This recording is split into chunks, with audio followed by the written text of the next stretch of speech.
Is it any surprise that the best anti-aircraft cruiser at Tier 7, by far, drops when there is a CV rework? No, my friends, that is not an accident. We'll talk about that today and a lot more. The Zeven Provinciën, or the Seven Provinces, is a very gimmicky Tier 7 cruiser and the new campaign ship. It features its own airstrike that calls in a Call of Duty kill streak type thing, dropping small HE bombs for some sort of carpet bombing run.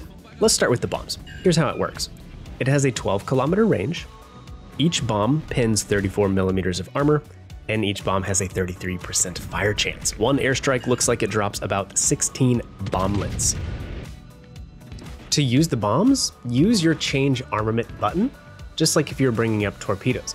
You can use your right stick to kind of change where you're going to drop the bombs, or you can use left trigger to bring up this aiming screen. You can drop bombs out to 12 kilometers, and the best thing that I've found that you can do is make sure you have a target selected, just like if you're going to shoot your guns, and when you do, auto aim is going to help you drop the bombs.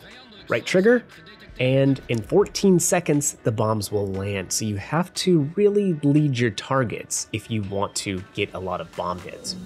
Let's see how this does here against a Fiji, where it should pin everywhere. Good damage. We didn't lead him near enough. But yes, just making sure you have your target selected is going to help you a lot. Aim assist is going to do a good part of it for you and take a little bit of the guesswork out of it. It's going to be a better strike, or it's going to do better against larger, slower ships, of course. But you can still hit smaller ships if you get good at it. You can charge up to 3 airstrikes at a time, and you have an infinite amount over the course of a match. And I'll give you some strategies on how to best use it a little bit later. Beyond that though, this ship is pretty vanilla, save for a few more gimmicks I'll show you guys later, and it's no surprise how I chose to set mine up. Everyone is running CVs today, and I wanted to capitalize on that. So this is a full AA build, and the results are very satisfying. AA modules here and there, prop and concealment. Let's look at what it gives us. 8-kilometer AA range with about 700 on the DPS, so really, really good. About the best AA you can get this side of Legendary tier. The new commander, Carol Dorman, will come with this ship. There's an interesting trait: stop at any cost. It's going to increase your damage and accuracy against cruisers and DDs. Aside from that though, I'd put everything into AA. Conrad Helfrich is going to buff the speed, the ship is slow, the AA. Ernest King buffs the range even more, and more AA here. Carol also has this, which you can pronounce at home for fun on your own. But basically, the more that you target a specific ship with bombs or guns, you're going to deal more subsequent damage each time you hit them. So that is interesting. I would be curious how much that stacks, and if it gets pretty powerful, I don't know. Still in the early stages of looking at all of this. Before we leave this screen and get into the game, I wanted to look at the armor of this ship because it's interesting. Lots of 25 millimeters, and that is not very impressive, of course, but what I do like are these more heavily armored sections on the stern. Here, 75 millimeters, that is pretty nice. It can kind of keep you protected if you're kiting. And there's a 27 millimeter deck. Also, the Citadel is pretty skinny and just slightly above the waterline. It kind of has this weird humped up area right in the middle there, where I guess you would be a little more susceptible to taking pin damage. Overall though, a very skinny ship. So yeah, and then the other thing I wanted to say, I have some short attention span people. Hey, it's YouTube and it's 2024, I get it. This is not an easy ship to play.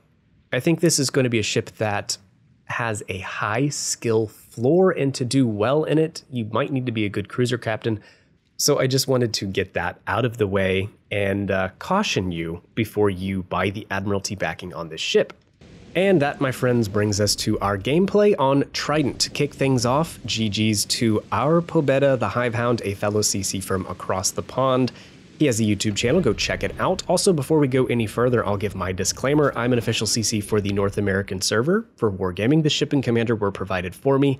I did not purchase them myself.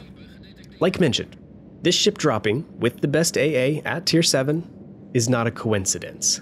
It's simple marketing. Make drastic changes to carriers, which we'll talk about later. That's going to bring CV players back or out in droves, and add a ship that has something to do with said update changes and sell a bunch of them. Done. Easy money. And Zeven does have some pretty crazy AA. In this game and the game before it, we shot down 99 planes combined.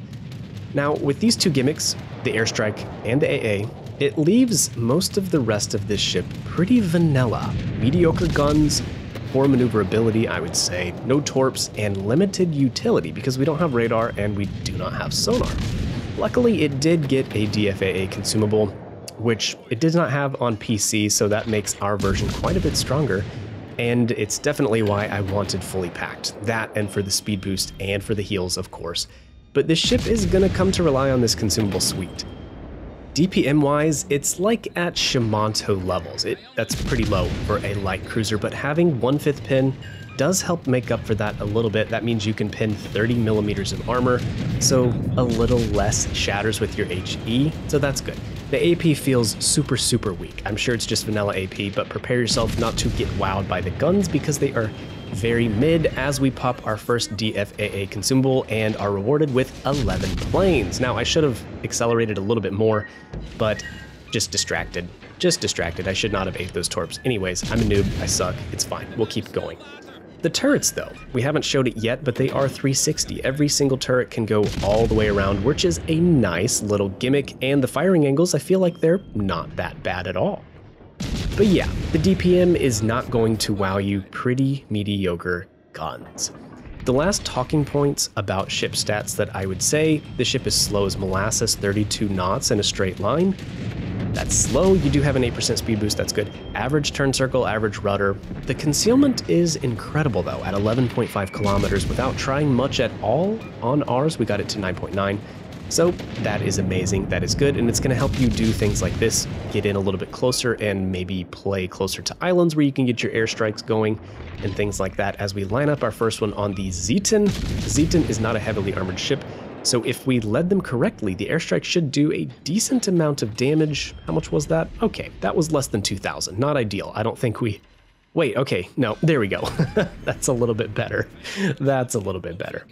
So now in the game, the CV is coming back in for his strike. Let's watch his little fighter boys. And both of our DDs, I really need one of them out on this flank to help spot for me. But yes, once again, another Kaga squadron is going to get shredded. And in this match, we're going to get a lot of planes. And it's always nice when you have a Kaga on the enemy team because they're made out of paper mache and it's really easy to shoot them down. And the ship is just going to make mincemeat out of them. It's kind of nice when you have a solid AA cruiser like this to take up a central spot in the map like we did. And that's kind of why we got close to this island.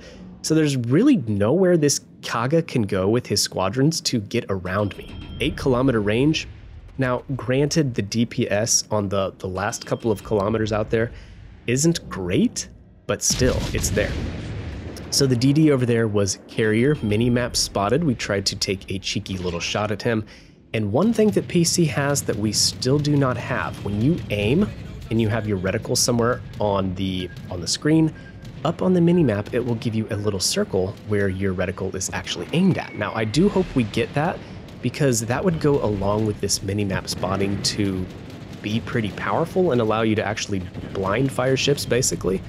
But yes, so even though the carrier is spotting this DD over here, we're not really able to target him. Okay, so strategies with the airstrikes. One thing you can do. It's very hard to hit small moving targets like this, but what you can do is distract them and or put the airstrike in places you don't want them to go, because most players are going to do whatever they can to not get hit by the airstrikes. So Fletcher, I wanted him to sail in towards me, so I'm going to drop the airstrikes kind of out on his left side to make him want to turn in, because if he keeps turning in and in and in, eventually I'll get to get some more gun hits on him, and that's what we want. We don't want him sailing off and getting away. So just a little strategy you can use if you think you're not going to be able to hit the ship you're targeting. Cool, then just aim it in a place where you can manipulate the enemies. Here's another Kaga squadron, that's another 10 planes. Oh gosh, it just gives me so much joy to shoot down enemy planes. And Wargaming loves it too, man, because they give you tons of XP for shooting down enemy squadrons, if you haven't noticed. So the other strategy I could point you to that I found is really good, and that is to always keep 2 airstrikes in reserve. Like I said at the beginning, you can charge 3 at a time. Keep 2 in reserve for targets of opportunity. So set a fire with your guns or the first airstrike, and if they DC, follow up with your 2 reserve airstrikes to set some sticky fires that they're going to be stuck with. It might come down to RNG with this boat quite a bit, and it's going to with fires, bomb fires, shell fires. That's just wows. I'd say we are pretty used to that, honestly. Yep, the 14-second delay, I'm gonna say that it doesn't exactly make these bombers easy to use or make them overpowered by any means. I'm sure after, 100 games in this thing and abusing auto-aim, this airstrike consumable is going to be very annoying, and I will probably stay away from tier 7 in about 4 weeks when everyone gets this ship, because it's going to be pretty ridiculous, I'm sure, with everyone just dropping their airstrikes. Now, the thing about that, though, and I might change my mind, I might come back out in this ship in 4 weeks because the airstrikes are really susceptible to anti-air fire. If you call it in a big AA bubble, the planes will get shredded. And yeah, you can shoot down a ton of planes. A couple strikes were dropped near me, and this ship with its AA was able to down the whole squadron. I'm not sure how many bombs got through, but yes, killed a lot of planes. Now, I'm still not convinced whether you should play this ship from cover or open water. You'll have to experiment for yourself. The ship is narrow, so you may be able to draw overpins at closer ranges, but if you're caught in the open at longer ranges and anything comes down through the deck, yeah, I'd say you could be toast. It will be lights out. You have a small HP pool and just enough armor around the edge of the ship to arm shells, so yeah, I would probably leave it up to whether or not you're a good or a new cruiser captain. If you're new and you're not really good at dodging incoming enemy shells and things like that, maybe play it from cover. I kind of call it my spidey sense. After playing cruisers for so many years, you just know when enemies are targeting you, when they're going to shoot, and things like that. But if you haven't developed that sense, yeah, maybe stay behind an island. And again, that goes back to the first thing I said at the start of this video. If you're not a very good cruiser captain, you might not be able to get the most out of this ship. And that leaves me saying I don't recommend new players get this ship. There are so many better places to start to cut your teeth, and this one may leave you disappointed. Now, if you want to buy the Admiralty backing just to experience the airstrikes and stuff like that, that's cool, it's unique, I get it, but overall, I would really only tell better cruiser or more experienced cruiser captains to pick this one up. Also, these CV minimap spotting changes are kind of messing with me. I'm still trying to get used to, someone's on the minimap, but you look there and there's nothing there. Definitely going to take some getting used to. On those changes, good lord, the buff to CV DPM is absurd. I think it needs to be toned down quite a bit. It's early on, this is the first day of the patch, but wow. That, and there doesn't seem to be really any consequences to CVs. They could fly their squadrons right in and die and just take off with a full squad again a little bit later. So I don't know, I'm curious what you guys think about the CV changes and these 7 here. This is Derka signing off. I'll see you in the next one.